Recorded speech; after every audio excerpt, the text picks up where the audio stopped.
शिवानी, तू मोर बघितलाय का? हो, म्हणजे खूप वेळा. त्याला नाचताना? अरे यार, एवढे भाग्य कुठे माझे. खरं तर मी टीव्हीवरच पाहिलाय. तू ते गाणं ऐकलंय का, नाच रे मोरा? हो, ऐकलंय. अहो, आणि आजही एक मोराची टीम या मंचावर सुपरहिट डान्स सादर करत आहे. रिअली? कोणती टीम? आता तूच बघ की 7वीच्या मोरणी असा परफॉर्म सादर करतील.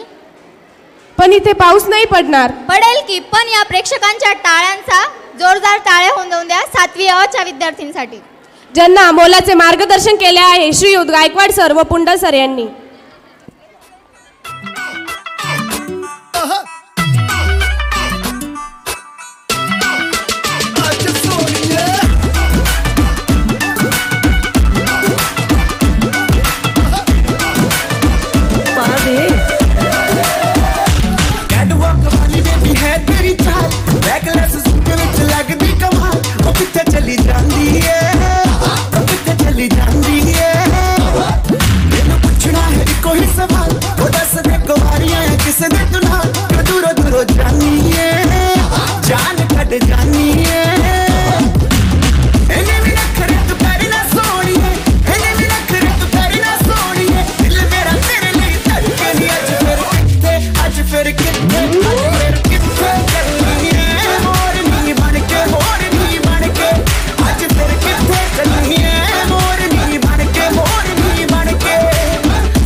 चलिए मोरनी बनके